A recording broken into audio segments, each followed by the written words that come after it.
Electricity chapter నుంచి వస్తుందని గమనించండి. ఈ ప్రశ్న క్వశ్చనింగ్ మరియు రీజనింగ్ సంబంధించిన ప్రశ్న. కొంచెం విశ్లేషణాత్మకంగా మన అవగాహనను పరీక్షించే విధంగా ఉంటాయని గమనించాలి. కాబట్టి ఈ ప్రశ్నలను మనం చాలా జాగ్రత్తగా నేర్చుకోవాలి. అప్పుడు మాత్రమే వీటిని మనము సరిగా సమాధానం చేయగలం. ఈ వీడియోలో నేను దాదాపు 10 వెరీ వెరీ ఇంపార్టెంట్ క్వశ్చన్స్ను అనలైజ్ చేయబోతున్నాను. ఈ వీడియోని చివరి వరకు చూడండి. సో మొదటి ప్రశ్న గమనించండి. Why is tungsten used almost exclusively for filaments in electric lamps అనే ప్రశ్న. సో ఇక్కడ గమనించండి, మన ఎలక్ట్రిక్ బల్బులలో ల్యాంప్స్లో ఫిలమెంట్గా టంగ్స్టన్ని ఉపయోగిస్తారు. ఎందుకు అని ప్రశ్నించడం జరిగింది. సో దీనికి ఆన్సర్ ఈ విధంగా రాయొచ్చు మనము. Tungsten has high resistivity and high melting point. ఈ రెండు లక్షణాలను బట్టి మనం టంగ్స్టన్ ఉపయోగిస్తాం. హై రెసిస్టివిటీ ఉండడం వల్ల it easily gets heated and easily glows up and as result it gives out light. High melting point ఉండడం వల్ల ఎంత టెంపరేచర్ పెరిగినా కూడా ఫిలమెంట్ కరిగిపోయే అవకాశం లేదు. ఈ రెండు కారణాలను బట్టి మనము ఫిలమెంట్గా టంగ్స్టన్ని వినియోగిస్తాము. సో దాన్ని ఈ విధంగా రాస్తే సరిపోతుంది. Tungsten has high resistivity. రెండో పాయింట్ రావచ్చు మనము, it has high melting point. Hence tungsten is used as filament in electric lamps. So ఇది ఈ ప్రశ్నకు సరైన సమాధానం. రెండో ప్రశ్న గమనించండి. సో ఈ విధంగా ఉంది. How does resistance of a wire vary with the area of cross section అని. So area of cross section కి మరియు రెసిస్టెన్స్ కి మధ్య సంబంధం ఎలా మారుతుంది అనేది ప్రశ్న. మనకు తెలుసు, ఫ్యాక్టర్స్ అఫెక్టింగ్ రెసిస్టెన్స్ లో మనం చదువుకున్నాం. So resistance depends upon 2 things, length and area of cross section. ఈ రెసిస్టెన్స్ మరియు length, area of cross section సంబంధించి నేను ఒక చిన్న అనాలిసిస్ చెప్తాను, గమనించండి. వాటర్ పైపు, అందులోని ప్రెజర్. వాటర్ పైప్ యొక్క లెంగ్త్ పెరిగితే అందులో వాటర్ ప్రెజర్ పెరుగుతుంది. అలాగే వాటర్ పైప్ యొక్క థిక్నెస్ పెరిగితే అందులో వాటర్ యొక్క ప్రెజర్ తగ్గుతుంది. సో దీన్ని మనము ఎలక్ట్రిక్ వైర్కి అదేవిధంగా రెసిస్టెన్స్కి పోల్చవచ్చు. If length of the wire increases, resistance increases. If cross section of the wire increases, resistance decreases. కాబట్టి resistance, area of cross section inversely proportional to each other అని మనం చెప్పవచ్చు. సో దాన్నే మనం ఈ విధంగా రాస్తే సరిపోతుంది. సో దీనికి రెండో ప్రశ్నకు ఆన్సర్ ఈ విధంగా రాయొచ్చు. గమనించండి, since R inversely proportional by A, if area of cross section increases, resistance is decreases. So ఈ రెండు పాయింట్స్ రాసి సరిపోతుంది. Since R inversely proportional to A, if area of cross section increases, resistance is decreases అని. So మూడో ప్రశ్న చూడండి, ఈ విధంగా ఉంది. What happen to the resistivity of a conductor if its length doubled అని. సో గమనించండి ఈ ప్రశ్నకు సమాధానము. So resistivity of a conductor does not depend on length or cross section area. So resistivity depends on nature of the material. So if the length is increased, no change in resistivity. Resistivity అనేది length పైన, cross section పైన depend అయి ఉండదు. అది పదార్థం దేనితో తయారైంది అనే దానిపై ఆధారపడి ఉంటుంది. కాబట్టి దాని లెంగ్త్ పెంచినా లేదా దాని యొక్క క్రాస్ సెక్షన్ ఏరియా పెంచినా మనకు రెసిస్టివిటీ తగ్గదు. పదార్థంపై డిపెండ్ అయితే కనుక అది మార్పు ఉండదు అని మనం గమనించాలి. సో దీని ఆన్సర్ రాసి సరిపోతుంది. Resistivity rho does not depend on length or cross section. రెండో point, it depends on nature of material. Hence if length doubles, no change in resistivity. So ఇది రైట్ ఆన్సర్. సో నాలుగో ప్రశ్న గమనించండి. What happens to the resistance of a conductor if its length is doubled and cross section is halved అని. So ఇక్కడ గమనించండి, మనం ఇంతకుముందు చెప్పుకున్నట్లు రెసిస్టెన్స్ అనేది లెంగ్త్ పైన, క్రాస్ సెక్షన్ ఏరియా పైన డిపెండ్ అయి ఉంటుంది. ఈ రెండు మారితే కనుక రెసిస్టెన్స్ డెఫినెట్లీ చేంజెస్. ఎంత చేంజ్ అవుతుందో ఒకసారి చూద్దాం. సో దీని ఆన్సర్ మనము ఈ విధంగా రాస్తే సరిపోతుంది. గమనించండి, ఏమన్నాడు, L = 2L, లెంగ్త్ డబుల్ అయింది, ఏరియా ఆఫ్ అయింది అన్నాడు, అంటే A/2, A = A/2. సో మనకు రెసిస్టెన్స్ కి ఫార్ములా తెలుసు, ఈక్వివలెంట్ రెసిస్టెన్స్ RE = ρ L/A. గమనించండి, రో L బదులుగా మనం 2L సబ్స్టిట్యూట్ చేస్తాము, 2L/A అంటే A/2.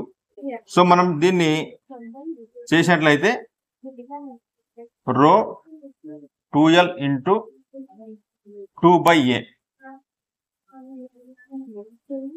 గమనించండి, ఈక్వివలెంట్ రెసిస్టెన్స్ = 2 2 × 4 4 రో L/A అని రాసుకోవచ్చు. మనం ఈక్వివలెంట్ రెసిస్టెన్స్ = 4 రో L/A ని మనము R రాసుకోవచ్చు. అంటే when length of the wire doubled and cross section is halved, the equivalent resistance, the resultant resistance become 4R. అంటే it increases 4 times, and hence resistance increases 4 times అని రాస్తే మనకు సరిపోతుంది. గమనించండి, లెంగ్త్ ఎన్ని రెట్లు పెంచినా, క్రాస్ సెక్షన్ ఏరియా ఎన్ని రెట్లు తగ్గించినా, మీరు ఇదే ఫార్ములా ప్రకారం చేసినట్లయితే మీరు ఈజీగా ఇలాంటి ప్రశ్నలకు సమాధానం రాయవచ్చు. 5వ ప్రశ్న చూడండి, ఈ విధంగా ఉంది. Why are coils of electric toaster or electric iron made of alloy rather than pure metal అని. సో ఇక్కడ గమనించండి, ఈ కాయిల్స్ ని అల్లాయ్తో తయారు చేస్తారు, ప్యూర్ మెటల్ తో తయారు చేయరు, ఎందుకు అనేది ప్రశ్న. అల్లాయ్ అంటే మిక్చర్ ఆఫ్ మెటల్స్ తో తయారు చేస్తే దాని యొక్క రెసిస్టివిటీ చాలా ఎక్కువగా ఉంటుంది, ప్యూర్ మెటల్ యొక్క రెసిస్టివిటీ చాలా తక్కువగా ఉంటుంది. అంతేకాకుండా ఈ అల్లాయ్ అంటే మిక్చర్ ఆఫ్ మెటల్స్ అనేది it will not easily oxidized, so it will last long అని మనము గమనించాలి. సో ఈ రెండు కారణాలను బట్టి ఎలక్ట్రిక్ టోస్టర్లో, ఎలక్ట్రిక్ ఐరన్స్లో మనం కాయిల్గా అల్లాయ్నే ఉపయోగిస్తాము. సో దీన్ని ఆన్సర్ రాస్తే సరిపోతుంది. Resistivity of alloy generally higher than its constituent pure metal. So pure metal కంటే అల్లాయ్ యొక్క రెసిస్టివిటీ చాలా ఎక్కువగా ఉంటుంది. So it easily gets heated. రెండో point, it does not easily oxidized. Hence coils of electric toasters and electric iron are made of alloys. So this is the right answer. So next, 6వ ప్రశ్న గమనించండి. Why are copper and aluminum wires are used for electric transmission అని. మన electric transmission కోసము aluminium మరియు copper వైర్లని ఎక్కువగా ఉపయోగిస్తాం, ఎందుకు అని. Because they are good conductors of electricity and they have low resistance. Hence wires are made of copper and aluminium for electric transmission అని రాస్తే సరిపోతుంది. సో దీనికి ఆన్సర్ ఈ విధంగా రాస్తాం. Copper and aluminium are good conductors of electricity. Second point, they have low resistivity. Hence, copper and aluminum are used for electric transmission. So, this is the right answer. 7వ ప్రశ్న గమనించండి. Why is series arrangement is not used in domestic circuits అని. ఇదే ప్రశ్నని మరో రకంగా అడగవచ్చు. Why is parallel connection is used in domestic circuits but not series connection? So ఈ ప్రశ్నకి మనం సమాధానం ఆలోచించినట్లయితే, in series connection only one path of electric current is there.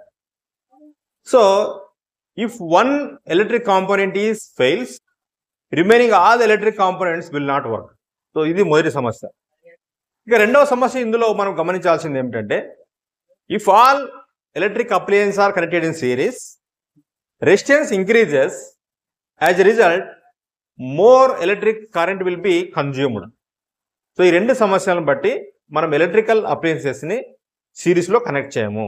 So దీన్ని ఆన్సర్ రాస్తే సరిపోతుంది. In series connection only one path of current is there. If one component fails remaining will not work. So సిరీస్లో connect చేయడం వల్ల ఇది మొదటి సమస్య. ఇక రెండవ సమస్య, if all electric appliance are connected in series resistance will increase, as a result more electric current will be consumed. So ఈ రెండు కారణాలను బట్టి మనము ఇంటిలో ఎలక్ట్రిక్ అప్లయన్సెస్ని సిరీస్లో కనెక్ట్ చేయము. సో 8వ ప్రశ్న గమనించండి. How are voltmeter and ammeter connected in circuits అని. సో మనము సర్క్యూట్ మనం కనెక్ట్ చేసేటప్పుడు మనకు తెలుసు voltmeter should be connected parallel, వేరే ammeter should be connected in series అని. సో ఇది ఆన్సర్ రాసే సరిపోతుంది. Voltmeter is connected in parallel. రెండో point, ammeter is connected in series. So ఇది రైట్ ఆన్సర్. సో 9వ ప్రశ్న ఇలా వచ్చే అవకాశం ఉంది. Pose any 2 questions to understand the concept of Ohm's law అని. సో ఈ ప్రశ్నకు మనము ఇంతకుముందు చెప్పాను నేను, ఏ కాన్సెప్ట్ గురించి 2 ప్రశ్నలు అడిగినప్పుడు ఆ కాన్సెప్ట్ గురించి మనం 1 నిమిషం పాటు ఆలోచించి దాని గురించి ఏమేమైతే తెలుసుకోవాలనుకుంటున్నామో వాటిని క్వశ్చన్ ఫార్మేట్లో మనం రాస్తే సరిపోతుంది. సో చెప్పండి, మీరు ఓమ్స్ లా గురించి ఏం తెలుసుకోవాలనుకుంటున్నారు? సో మనం ఓమ్స్ లా గురించి ఈ విధంగా అడగవచ్చు. వాట్ ఈజ్ ఓమ్స్ లా అని, what is the formula of Ohm's law అని, వాట్ ఆర్ ఓమిక్ కండక్టర్స్ అని అడగవచ్చు. ఇంకా what is the definition of 1 ohm అని కూడా మనము అడగవచ్చు. సో వాటినే రాస్తే ఈ విధంగా రాస్తే సరిపోతుంది. What is Ohm's law, what is the formula of Ohm's law, what are ohmic conductors, what is the definition of 1 ohm. So 2 ప్రశ్నలు అడిగినా మనం 4 ప్రశ్నలు రాస్తే 2 తప్పైనా కూడా 2 కరెక్ట్ అయితే మనకు ఫుల్ మార్కులు వస్తాయి. So last question 10th question గమనించండి, ఇలా వచ్చే అవకాశం ఉంది. Pose any 2 questions on the concept of resistance అని. సో రెసిస్టెన్స్ గురించి కొద్దిసేపు ఆలోచించండి, క్వశ్చన్స్ ఫ్రేమ్ చేయండి, వాటిని రాస్తే సరిపోతుంది. సో మనం రెసిస్టెన్స్ గురించి ఏమైతే తెలుసుకోవాలనుకుంటున్నామో దానికి సంబంధించిన క్వశ్చన్లు వేయండి. So for example, what is resistance అని, what is the formula of resistance అని, what is SI units for resistance అని, లేదా on what factors does resistance depend అని. సో ఇలాంటి ప్రశ్నలు మనము రాస్తే సరిపోతుంది. సో దీనికి సమాధానము what is resistance, what is formula for resistance, what is SI unit for resistance, చివరిది on what factors does resistance depends. So ఈ 4 ప్రశ్నలు వేస్తే సరిపోతుంది. గమనించండి, ఈ ప్రశ్నలు కొంచెం ఆలోచింపజేసే విధంగా, మన అవగాహనను పరీక్షించే విధంగా ఉంటాయి. మీరు కాన్సెప్ట్ కనుక అర్థమైతే సులభంగా పెట్టి ఆన్సర్ చేయగలరు. సో ఈ 10 ప్రశ్నలు బాగా నేర్చుకోండి. మీకు ఈ వీడియో కనుక ఉపయోగపడితే మీ ఫ్రెండ్స్ కూడా షేర్ చేయండి.